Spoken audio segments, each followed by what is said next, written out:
السلام عليك يا أبا عبد الله،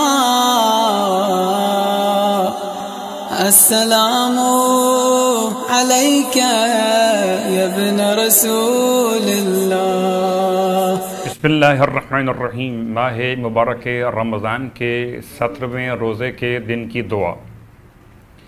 اللہم اہدنی فیہ لصالح الاعمال واقض لی فیہ الحوائج والآمال، یا من لا یحتاج الی التفسیر والسوال، یا عالما بما فی صدور العالمین، صلی علی محمد وآلہ الطاہرین۔ اس دعا کی تلاوت کا ثواب یہ کہ اس کے پڑھنے والے کو بخش دیا جائے گا، اگرچہ وہ خسارہ اٹھانے والوں میں سے بھی ہو۔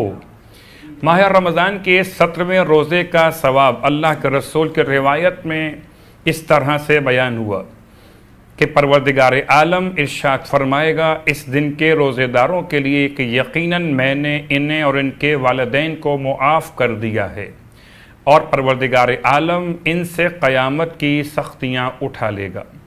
ماہ مبارک رمضان کے روزوں کے مسائل کے ذیل میں اگر بیماری کی وجہ سے روزے نہ رکھے ہوں اور بیماری اگلے سال تک باقی رہے تو روزے کا کیا حکم ہے؟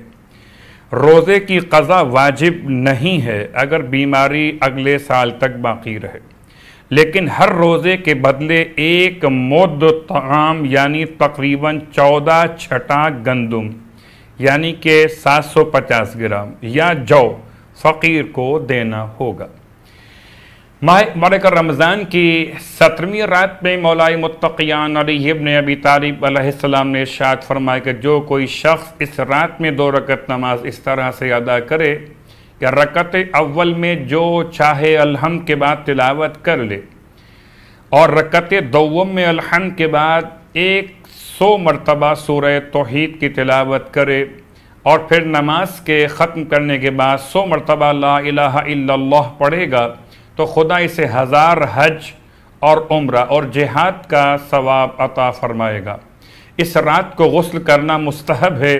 امام موسی کاظم علیہ السلام نے ارشاد فرمایا یہ رات یعنی 17 کی رات وہی رات ہے اس میں رسول خدا نے آپ کے اصحاب سے ملاقات کی، اور اسی رات میں مشرکین جنگ بدر کے لیے آئے تھے۔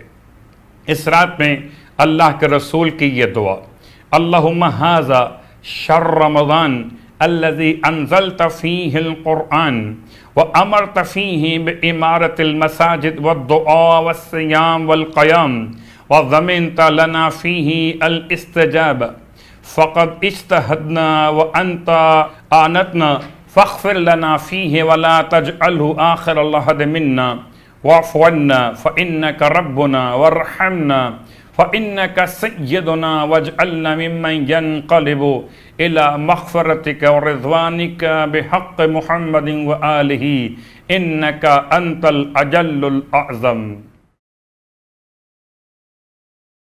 سورہ نصر۔ جو شخص سورہ نصر 3 دفعہ پڑھے گا اسے کوثر پینا نصیب ہوگا، اور اگر کوئی اس کو 7 دفعہ تلاوت کرے تو دشمنوں کے شر سے محفوظ ہوگا۔